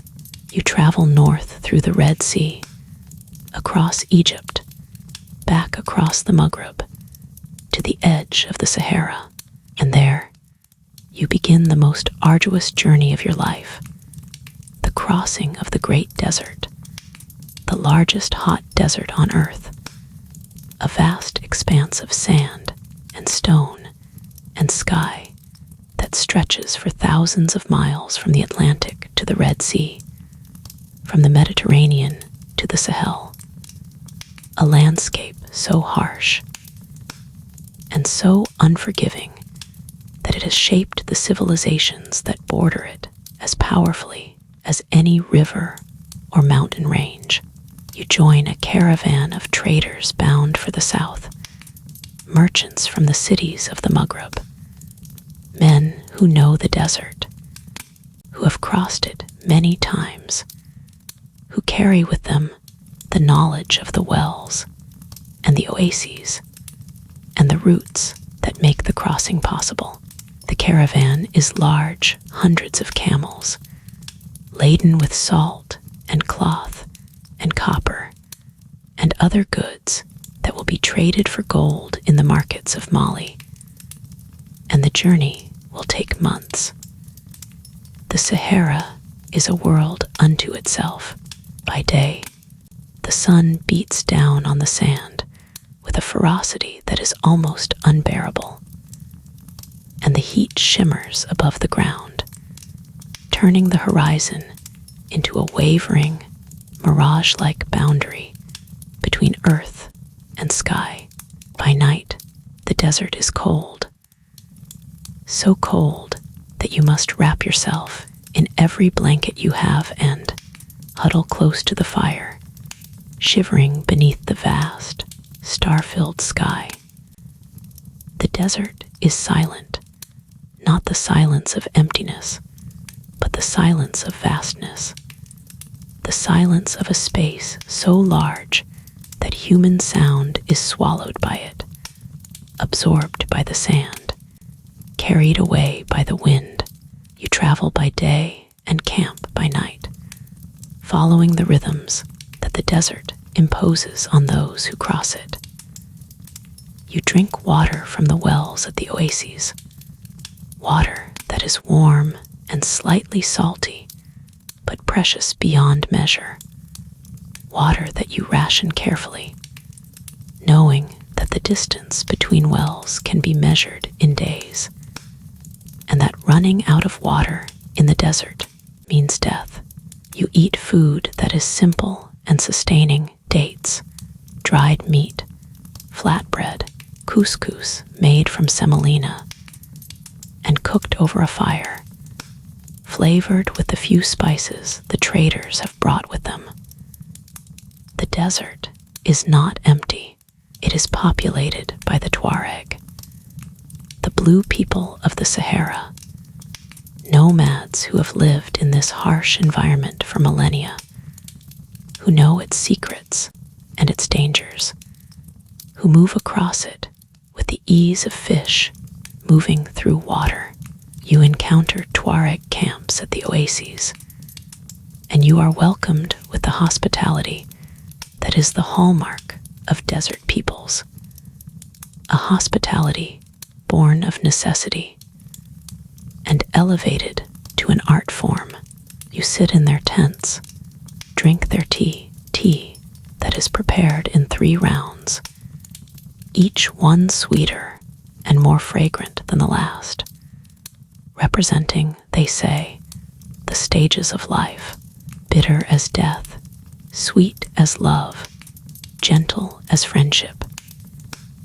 And you listen to their stories of the desert, of the stars that guide them, of the wells that sustain them, of the caravans that pass through their territory, carrying the wealth of empires. You cross the Sahara. The journey takes months, and the landscape shifts subtly as you travel south. From the stone desert of the north, the Hamada, to the sand desert of the center, the Urg, to the Sahel, the transition zone between the desert and the savanna, where the vegetation begins to appear, where the earth is no longer barren, but dotted with thorny bushes and acacia trees, where the air is no longer dry, but carries the faint, sweet scent of rain. And then you reach the Mali Empire.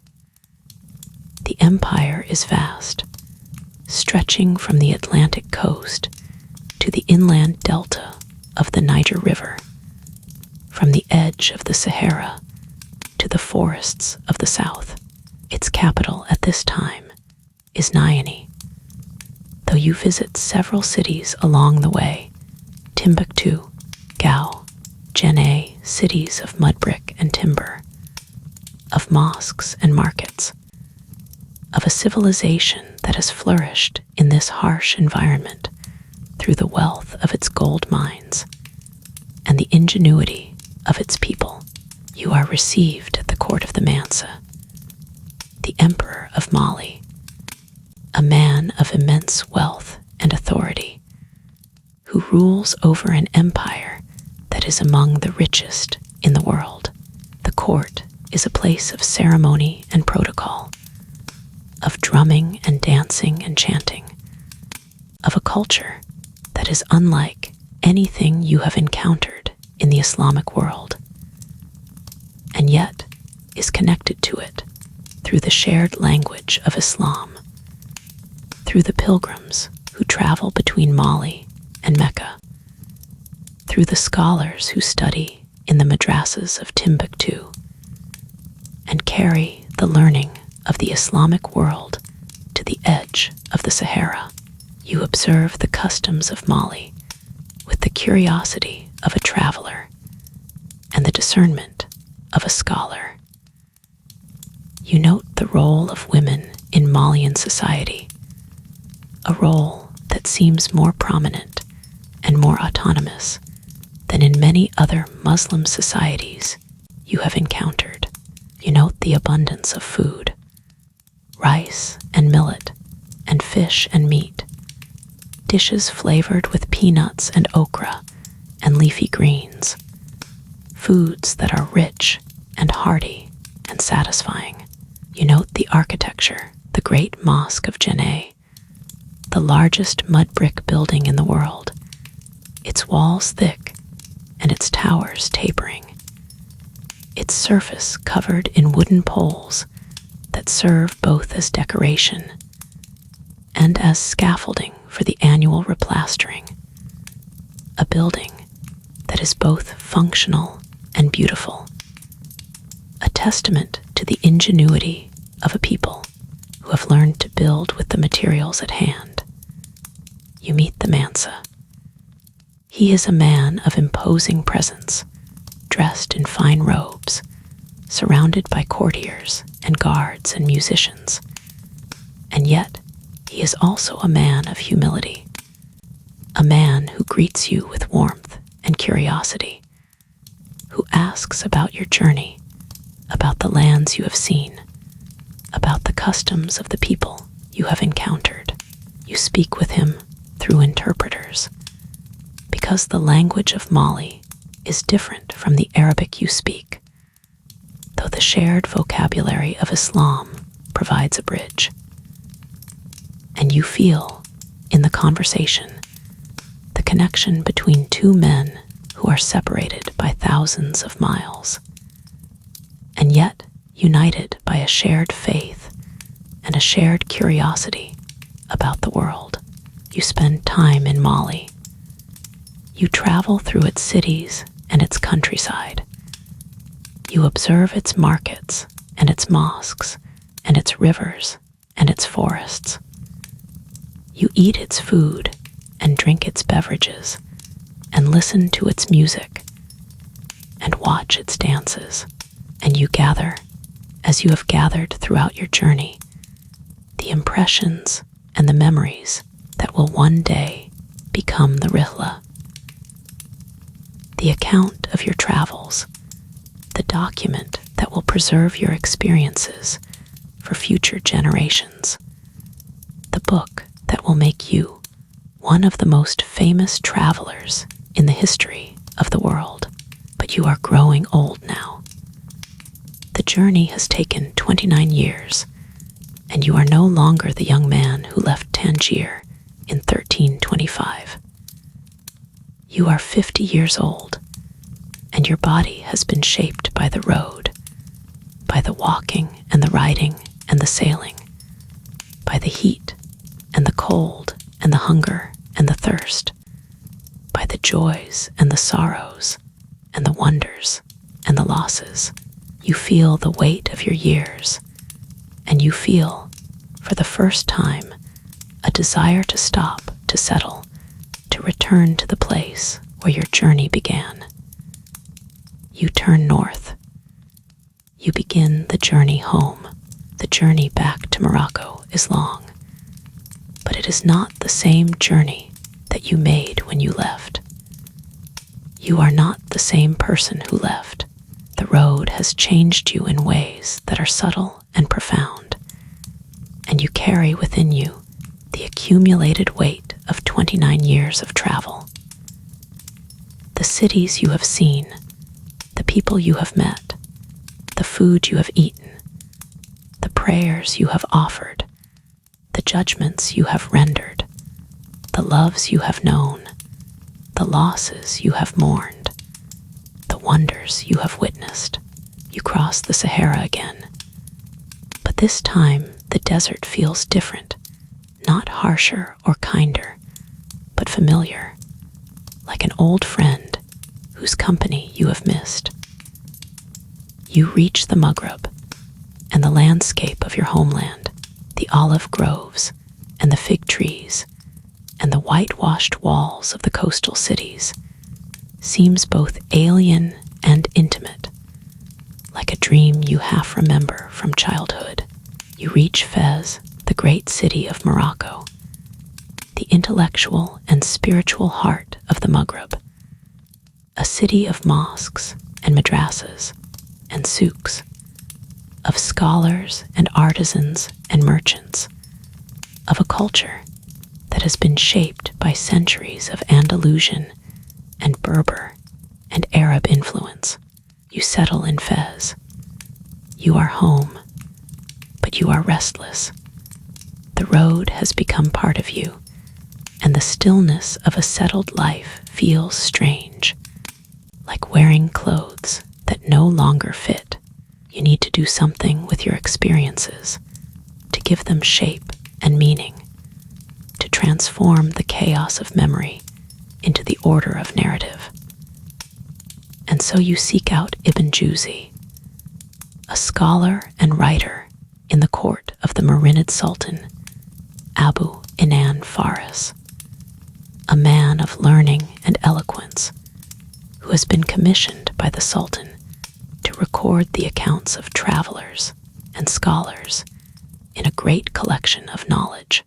You sit with Ibn Juzzi and you tell him your story, everything, from the day you left Tangier to the day you returned, from the streets of Cairo to the courts of Delhi, from the coral reefs of the Maldives to the mud brick mosques of Mali, from the bazaars of Samarkand to the canals of Hangzhou. Ibn Juzzi listens. He writes. He shapes your words into a narrative, the Rihla, the journey, a book that will become one of the most valuable historical documents of the medieval world, a record of the Islamic world in the 14th century, of its cities and its customs and its commerce and its faith, of the vast, interconnected web of human experience that spans 3 continents and touches the lives of millions of people. The Rihla is not merely a travelogue. It is a window into a world that no longer exists, a world before the European age of exploration, before the colonization of the Americas and the rise of the Atlantic powers, before the boundaries and the borders that divide the world today. It is a record of a world in which the Islamic civilization was the dominant force, in which a scholar from Morocco could travel to China and be received with courtesy and respect, in which the shared language of Islam and the shared practices of commerce and hospitality created a cosmopolitan culture that spanned continents. And it is also a deeply personal document, the story of one man's encounter with the world, of his curiosity and his courage and his endurance, of his capacity for wonder and his willingness to be changed by what he saw. It is the story of a young man who left home for a pilgrimage and never stopped walking, who crossed 75,000 miles, 3 times the circumference of the earth, who visited the equivalent of 40 modern countries, who saw more of the world than perhaps any human being had ever seen before. Ibn Juzzi writes, "You speak. The words flow like water from a spring, steady, clear, unceasing. You speak of the rhythm of the road, of the camel's steady gait, of the smell of spice markets, and the cool shade of caravanserais, of the call to prayer echoing across unfamiliar cities, of the patient accumulation of miles and memories. You speak of the food, the lamb and the rice and the bread, and the tea and the sweets, the flavors that linger in the memory like the taste of a prayer. You speak of the architecture, the domes and the minarets and the tilework and the courtyards, the buildings that rise from the earth like dreams made stone. You speak of the people, the scholars and the merchants, and the farmers, and the soldiers, and the sultans, the faces that have appeared in your journey, and then disappeared, like figures in a dream, leaving behind only the impression of their presence. Ibn Battuta writes it all down. The Rihla takes shape, and when it is finished, you hold it in your hands, a book, a record, a testament to a life lived on the road. And you feel, for the first time in 29 years, a sense of completion. The years pass. You grow older. The road is behind you now, but the memories remain vivid, detailed, alive. You close your eyes, and you can see the white walls of Tangier in the morning light. You can hear the call to prayer in the mosques of Cairo. You can taste the plov of Samarkand and the biryani of Delhi and the fish of the Maldives. You can feel the heat of the Sahara and the cool shade of the Caravanserai. You can smell the spices of the souk and the salt of the ocean and the sweetness of the orange blossom. You have seen the world. You have walked its roads and sailed its seas and crossed its deserts and climbed its mountains. You have eaten its food and prayed in its mosques and slept beneath its stars. You have met its people, the kind and the cruel, the wise and the foolish, the rich and the poor, the powerful and the humble. And you have learned through the act of witnessing that the world is vast and varied and beautiful and terrible and endlessly fascinating. And you have written it all down, or rather, you have spoken it, and it has been written, and the words have taken on a life of their own, becoming a document that will outlive you, that will be read by generations of travelers and scholars and dreamers, that will inspire others to leave their homes and see the world with their own eyes, to walk the roads that you walked, and to feel the pull of the horizon that has pulled you since the day you left Tangier at the age of 21. The Rihla is more than a book. It is a testament to the human capacity for wonder, for curiosity, for the desire to see what lies beyond the next hill. It is a reminder that the world is larger than we can imagine, and that the only way to know it is to walk it, to sail it, to cross it, to live in it, to be changed by it. And as you lie here now, in the stillness of the night, with the memories of your journey flowing through your mind like a river, you feel a deep and abiding peace. You have done what you set out to do, not just the pilgrimage to Mecca, but the pilgrimage of a lifetime, the journey that has taken you to the edges of the known world and back, that has filled your life with experiences and memories and wisdom, that has made you who you are. The road has been long, but it has been good. And now, as the night deepens and the stars wheel overhead and the world grows quiet, you close your eyes and let the memories wash over you like a gentle tide. You see the faces of the people you have met. You hear the voices of the muezzins calling the faithful to prayer. You taste the food of 100 kitchens. You feel the warmth of the sun on your shoulders and the cool shade of the caravanserai and the steady, rhythmic gait of the camel carrying you across the desert. You are home, but you are also still on the road. The road is always with you. It lives in your memory in your heart, in the words of the Rihla, in the stories that will be told about you long after you are gone. Sleep now. The journey is over, but the road remains. And in your dreams, you will walk it again.